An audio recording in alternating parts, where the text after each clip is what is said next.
To say that it's a good game is an understatement. This was one of the best MLS Cups games we've ever seen in a long time.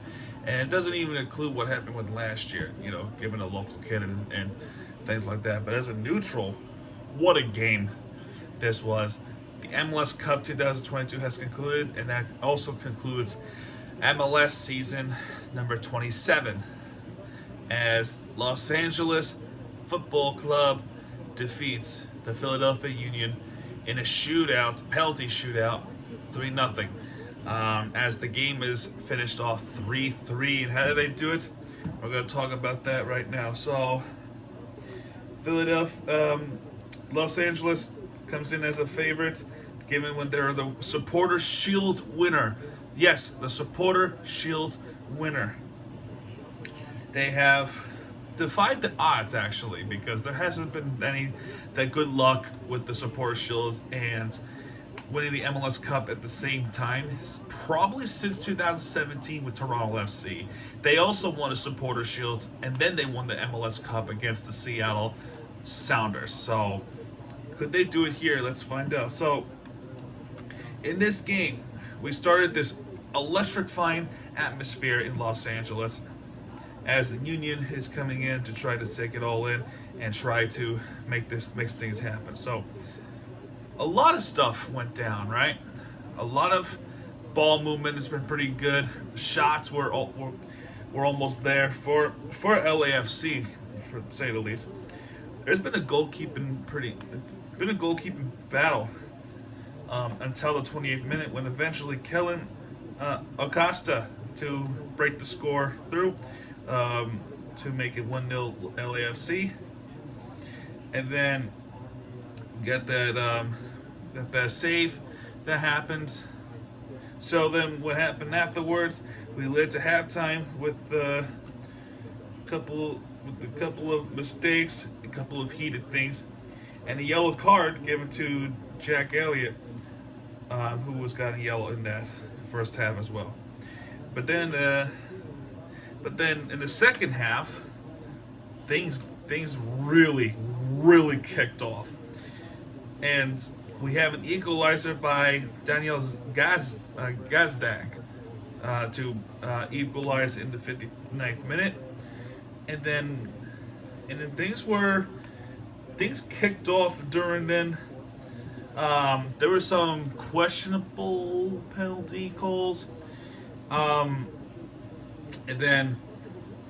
up to the 83rd minute on a set piece by Jesus Morello to make a 2-1 lead. I apologize if I get the name wrong. To make a 2-1 lead LAFC. And then guess what? 2 minutes later, immediate response, and it's also a set piece goal, and it is the guy who got the yellow card earlier, Jack Elliott, in the 85th minute, equalizes 2-2 for Philadelphia, and before you know it, we had to extra time, folks. So, in the extra time, there was a couple of scenarios where it was a pretty close call, and then by the time we get to the second half of the extra time, things got interesting, because remember I said there was a yellow card earlier? So there was something that happened. Philadelphia was going to go for their third goal, which eventually they did, but not in the expected way too. We'll talk about that in a minute. There was a denial of score opportunity committed by Maxime Crépeau. I can't pronounce it. It's Crépeau. I'm sorry. So Maxime Crépeau commits a denial of score opportunity, and if you do a denial of score opportunity, it is an automatic red card, and he got ejected from the game from the red card. But before doing so, there was a yellow card given, and eventually VR ruled it a red card, and that has happened. And a little bit later on, because of that delay, it was 10 minutes later, in fact 11 minutes later. This game had a bunch of delays. Couple of delays happened from the head injuries committed, and that's in the second half of soccer. So there was some stoppage in that game, in that half, and then there was some stoppage in this extra time half. So pretty long game. But Jack Elliott in the 20 plus 4 stoppage, 4 minutes of stoppage, he takes the lead for Philadelphia. And there was some excitement going on for Philadelphia that they were thinking they were gonna win this game, win the MLS Cup, first time I think ever. I didn't really do much research, but Philadelphia was on its way to victory and hold that crown until Gareth Bale, who had bailed them out and equalized in the 8th minute of stoppage in the second extra time to tie the game 3-3. And my gosh, talking about this game makes me beside myself, because this game had a lot of drama, a lot of intensity. And then eventually we gone into penalty shootout. And here, the players who started off for the shootout for LAFC is Christian Tello, who the ball was soft hit and it was saved. Daniel Gazdag to try to take advantage of that mistake, but he just boots it up high.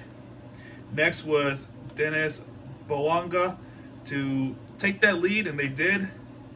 And then next up for Philadelphia is Jose Martinez to try to equalize that, but the ball was saved. And by the way, guess who was the one who was doing the saving? The Inter Miami legend, John McCarthy, who was also a Philadelphia kid. To the irony here, he makes the save. Next is Ryan Hollinshead to take that lead 2-0 in that shootout. Kai Wagner to try to give Philadelphia some hope, but that ball was also saved. And then the fourth shot, it was L.A. Sanchez. Fourth shot, 3-0 LAFC in the shootout. 3-3 final score and 3-0 penalties. Los Angeles Football Club has won the championship in franchise history. So congratulations to LAFC for winning the first title in franchise history, and the first team in 5 years to win the MLS Cup and the Supporters Shield at the same year. That is a very impressive achievement. That's a lot. It's a lot of heavy weight to carry the Supporters Shield and then try to win it all the same year. That's just remarkably incredible, to say the least. And Los Angeles City sports has been pretty incredible. In fact, I would say they've been really nice luck in these last few years. Given the time where the Dodgers were becoming a thing and then LeBron going to the Lakers, things have really kicked off for the Los Angeles sports teams. And then this year we have the Rams football team winning the Super Bowl. And winning the Super Bowl means so much more to me than winning the soccer championship. But even then, winning it all, and no matter what sport it is, it's just a great feeling to have. So Los Angeles had a really, really, really good year sports-wise. They've been getting a lot of good luck. A couple of years ago, there was basketball and baseball. This year, it's football and soccer. And now they just need hockey to win it all. They have the hockey team that's, speaking of which I'm currently watching right now, haven't won since 2014. But for Philadelphia, while it's one of the most enjoyable games to watch as a neutral, and really the best feeling in the world if you're the receiving end of winning it all, but if you're the receiving end of a massive, devastating heartbreak like the Union fans have been, Philly fans, they've been through a lot, and they really been through a lot. And tonight was just probably one of the most heartbreaking losses that they've probably felt in a long time. And I feel for the Philadelphia fans. This was you have the game slipped off your fingertips at the end of the game, and for that to happen in the shootout is incredibly awful to take in. But for LAFC, they take the gold, and yeah, that's good. And that's it for the MLS Cup this season. And For soccer, it's not over yet. You know why? Just a couple of weeks, the World Cup Qatar. That's going to be an amazing ride, and USA is in that tournament. I'm going to be watching it, obviously. Go USA. But yeah, MLS season has been pretty enjoyable this season, and we can't wait for the 28th season of the MLS. That Super League tournament's going to happen, and a new team's coming in, and I believe it's St. Louis coming in as an expansion team. So I'm really excited to watch that. And yeah, folks, that's going to do it for this recap. If you have liked this video, hit that like button, subscribe for more content, because Mirror TV has your back. When he does, he'll be right there with you for the entertainment you deserve. Tomorrow, we're going to do a World Series recap. And yeah, folks, I will see you guys tomorrow. Good night, everybody.